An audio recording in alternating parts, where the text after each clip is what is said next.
Bonsoir à toutes et à tous, ce vendredi 26 juillet, il est l'heure de l'info en mode été. Et comment ne pas commencer ce journal par les Jeux Olympiques? La cérémonie d'ouverture ne va pas tarder à commencer. Alors pour les locaux qui ne se déplacent pas forcément à Paris, il y a d'autres activités.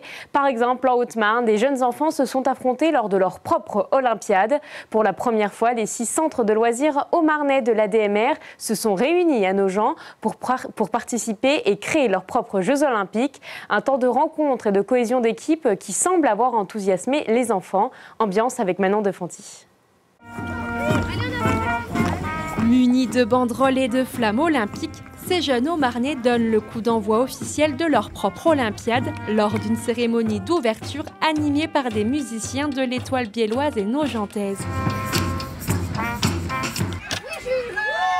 Pour la première fois, les 6 centres de loisirs Haut-Marnais de l'ADMR se sont réunis à Nogent pour participer à des Jeux olympiques. Chevillon, Poisson, Saint-Blain, Bielle, Châteauvillain et Auberive, tous ont fait le déplacement pour l'occasion.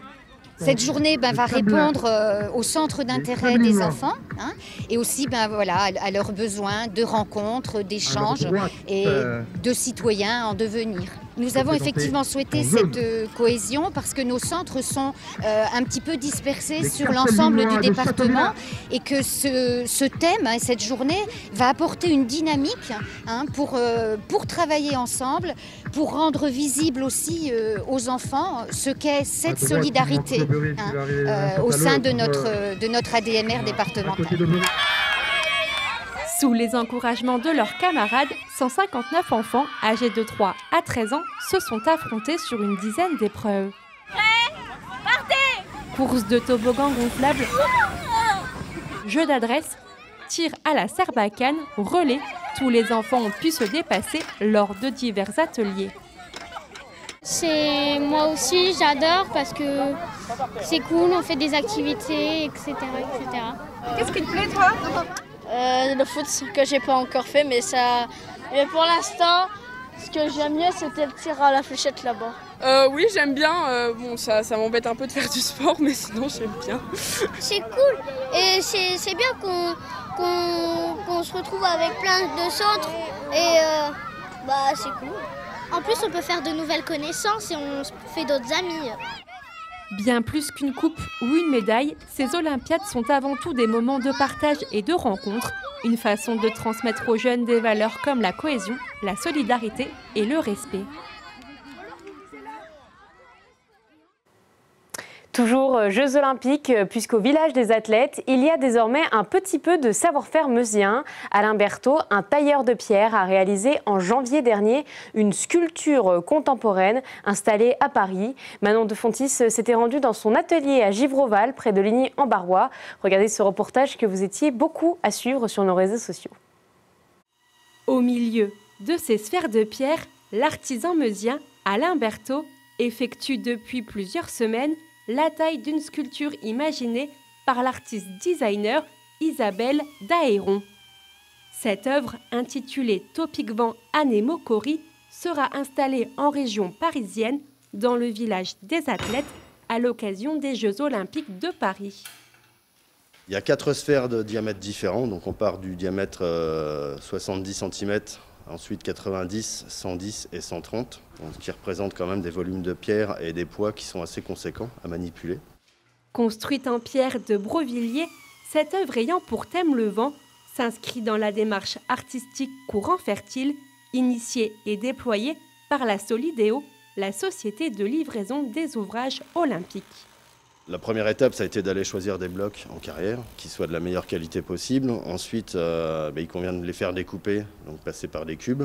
De ces cubes, on va faire des cylindres et puis en faire des sphères. Et puis ensuite, il y a la partie qui est plus artistique, qui concerne la taille des rides de courant.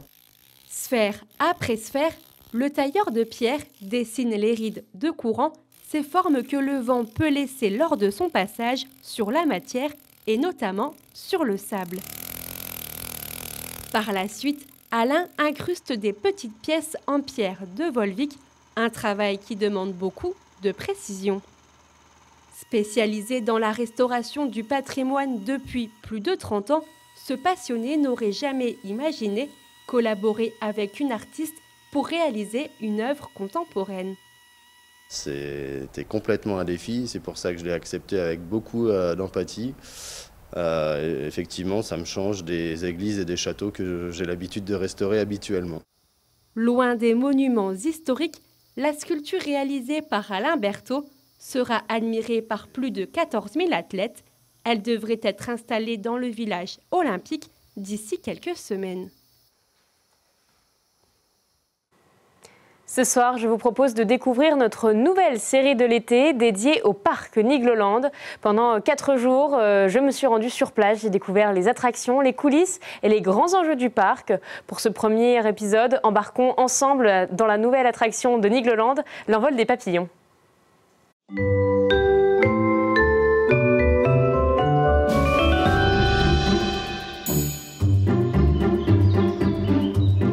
En 2024, Nigloland propose une nouvelle attraction et un nouvel univers. Le temps de quelques minutes, le visiteur peut s'élever dans les airs pour une balade magique dans le ciel de Nigloland. Il découvre alors l'envol des papillons. C'est la toute dernière attraction de Nigloland, l'envol des papillons. Elle a été inaugurée le 29 juin dernier. Mais pour créer un tel univers, un tel endroit, il faut des mois de conception. Et ça, on va le voir avec Brandon.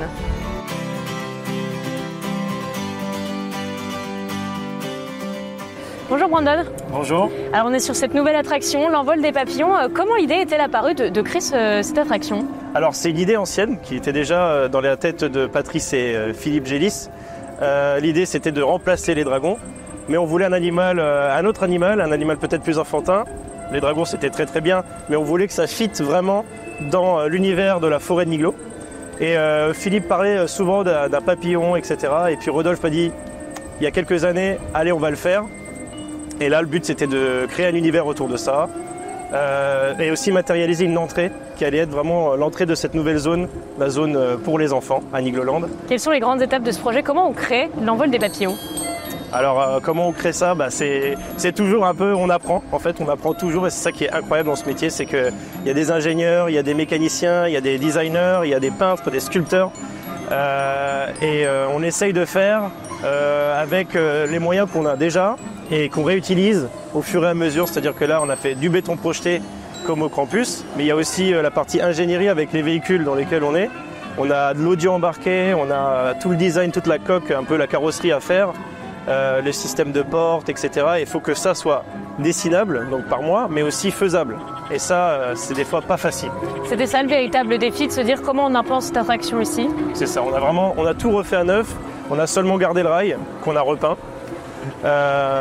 Mais sinon, ouais, tout est nouveau. Et puis le défi, c'était vraiment de faire quelque chose de grandiose. Mais c'est finalement qu'un monorail. Mais l'idée, c'est que ça soit le plus joli possible, le plus exceptionnel possible. Et puis vraiment faire rêver les enfants, quoi.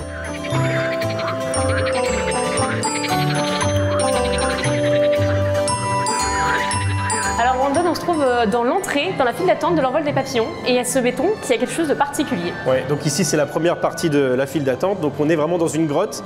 Donc ce qui est super, c'est qu'on a fait une structure spécialement juste pour supporter le béton sculpté. Donc tout est vraiment sculpté à la main, du sol au plafond. Le sol c'est un béton imprimé, stampé. Et tout le reste est vraiment sculpté à la main, peint à la main. Et voilà, ça a été un gros boulot parce qu'il y a eu plusieurs peintres, plusieurs sculpteurs. Et puis moi je venais tous les jours vérifier si ça correspondait vraiment à ce qu'on voulait. Et c'est propre au manège.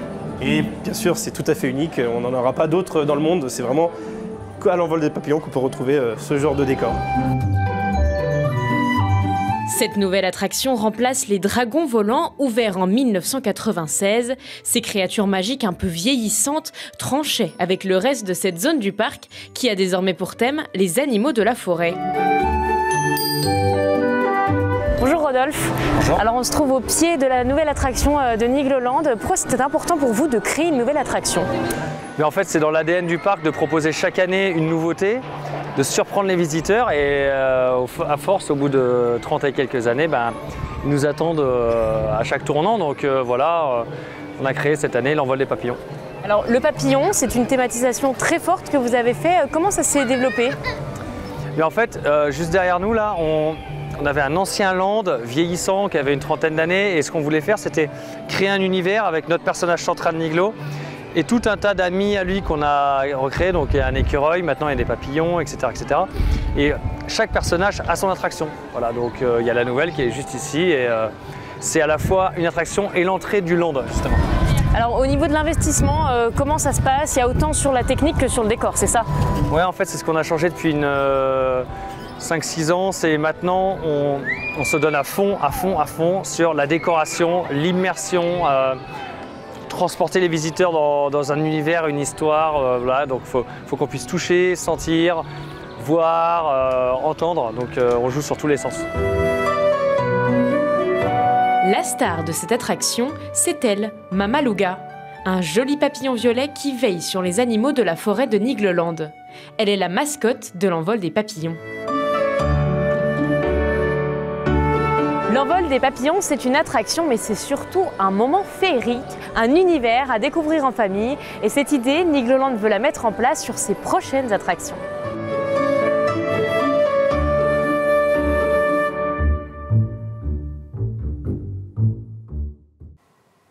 Et vous pourrez retrouver les 3 autres épisodes chaque semaine sur notre antenne et bien sûr en continu sur notre site puissancetélévision.fr.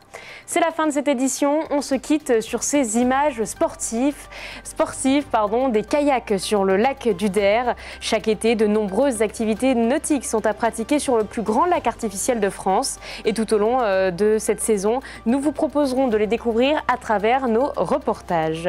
Merci de nous avoir suivis. Tout de suite, la météo et la météo des plages. L'information continue sur Puissance Télévision. Bonne soirée.